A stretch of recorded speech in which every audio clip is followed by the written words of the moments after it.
Assalamualaikum warahmatullahi wabarakatuh. Kita bertemu lagi di channel Inspirasi Oktara. Banyak KPM yang bertanya untuk permasalahan anak balita yang bantuannya tidak cair. Mengapa sih anak balita kok bantuannya ini sudah tidak cair mulai tahap pertama hingga tahap kedua? Padahal di tahun 2022 dan di tahun-tahun sebelumnya bantuannya ini lancar cair ya, Rp750.000. Mengapa di tahap ini ya, khususnya tahap kedua tahun 2023 bantuannya kok zonk atau tidak cair? Masalahnya ada di mana? Lalu bagaimana solusinya?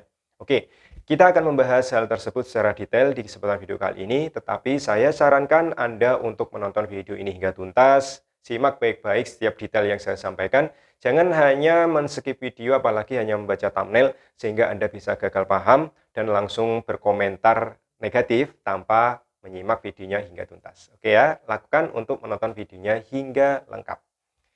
Ingin saya ucapkan terima kasih sebelumnya. Saya ucapkan terima kasih kepada Anda yang telah subscribe channel Inspirasi Oktara, lalu juga selalu menonton video dari channel Inspirasi Oktara secara penuh.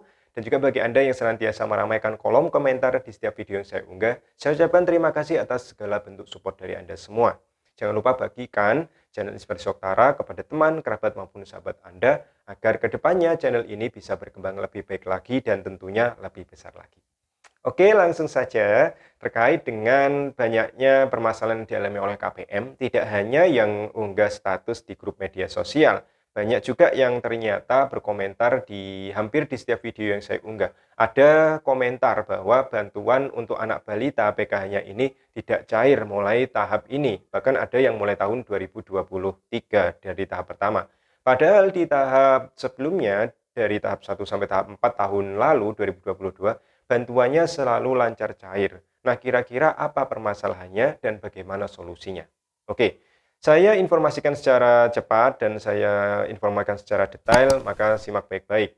Yang pertama yang perlu Anda ketahui bahwa untuk tahun 2023 ini, balita yang dihitung oleh bantuan PKH ini adalah anak balita maksimal balita yang kedua, jadi anak kedua. Jika misalkan yang dialami ini adalah anak balita ketiga, maka otomatis bantuannya tidak akan cair. Mengapa? Karena memang ini hasil identifikasi analisis dari rekan-rekan pendamping sosial seluruh Indonesia, bahwa ternyata ketika dicek rata-rata balita anak yang ketiga ini tidak cair bantuannya, seperti itu. Nah, juga ada beberapa masalah terkait dengan balita ini. Ternyata ada anak balita yang ketiga ini cair. Jika dilihat dari komponen yang pertama maupun yang kedua, anak pertama dan kedua. Ya, posisinya jika misalkan anak pertama dan kedua ini semuanya masih aktif, misalkan anak pertama ini SMA, anak kedua SMP, lalu anak ketiga balita, maka otomatis bantuan untuk anak balita yang ketiga ini tidak akan cair. Nah, ada yang mengalami ketika anak pertama dan kedua ini statusnya berbeda. Anak pertama ternyata sudah tidak sekolah alias sudah lulus, lalu anak keduanya ini masih SMP. Anak ketiganya balita dan semuanya aktif di KK dan sudah pada Dukcapil. Ternyata anak balita ketiga ini masuk hitungan. Jadi seperti itu. Nah, untuk hitungan pastinya terkait dengan jumlah komponen yang ditanggung dan siapa saja yang cair dan siapa saja yang tidak dihitung, ini semuanya masih bersifat analitik. Jadi semuanya masih analisis para pendamping sosial mencocokkan antara SP2D yang keluar dengan nominal yang diterima oleh masing-masing KPM-nya. Nah, karena sifatnya analitik, maka otomatis sifat finalnya ini tetap ada kepada Kementerian Sosial Republik Indonesia.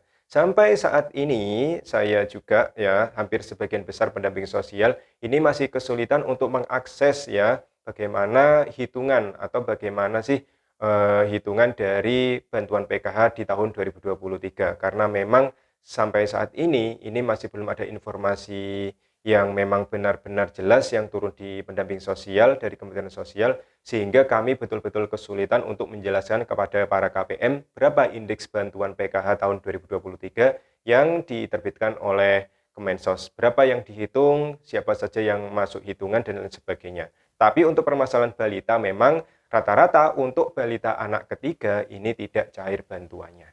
Seperti itu, jelas ya. Lalu yang kedua, Jika misalkan di tahun sebelumnya bantuan Anda lancar cair untuk balitanya dan ternyata bukan balita yang ketiga alias balita yang kedua ya, otomatis kan balita anak kedua ini tetap dihitung bantuannya karena memang ini hak dari KPM. Nah, jika misalkan yang tidak cair ini adalah anak balita anak yang kedua, maka langkah yang perlu Anda lakukan pertama adalah silakan Anda datang ke kantor Dukcapil. Jadi silakan pastikan Anda datang ke kantor Dukcapil. Jika di kabupaten tempat tinggal saya, KPM saya arahkan untuk datang ke Mall Pelayanan Publik. Di situ ada layanan untuk update data di Dukcapil. Jadi bagi Anda yang balita kedua namun tidak cair, datang ke kantor Dukcapil untuk melakukan updating data dengan cara membawa KTP, KK, akte kelahiran anak balitanya. Silakan Anda temui petugas dan tanyakan bagaimana caranya agar data keluarga Anda ini bisa update, bisa sesuai atau sinkron dengan yang ada di kependudukan dan catatan sipil. Nah, jika sudah update, ya sudah Anda update di Dukcapil, maka langkah selanjutnya Anda datang ke kantor desa ataupun kelurahan, di situ akan ada operator DTKS ya. Nah, dari operator DTKS Anda akan dilayani untuk kembali mensinkronkan antara DTKS yang ada di desa atau kelurahan dengan yang ada di kependudukan catatan sipil hasil Anda update sebelumnya ya di Dukcapil tentunya. Jelas ya? Jadi langkah pertama datang ke Dukcapil, lalu juga selanjutnya silakan Anda datang ke desa ataupun kelurahan untuk update datanya di operator DTKS di sana.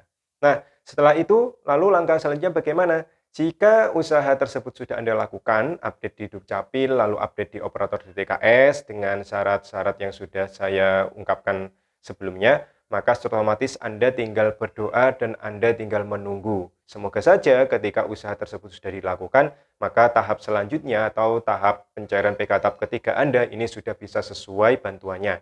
Asalkan dengan syarat balita yang dimaksud adalah balita anak yang kedua. Jadi seperti itu. Nah, bagaimana? Sangat jelas kan ya?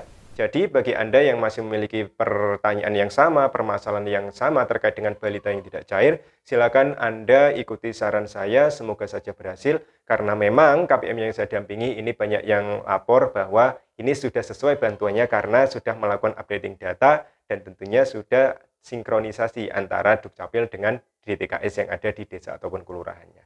Demikian informasi yang bisa saya bagikan di kesempatan kali ini. Semoga bermanfaat, terus dukung perkembangan channel Inspirasi Oktara. Saya akhiri, wassalamualaikum warahmatullahi wabarakatuh.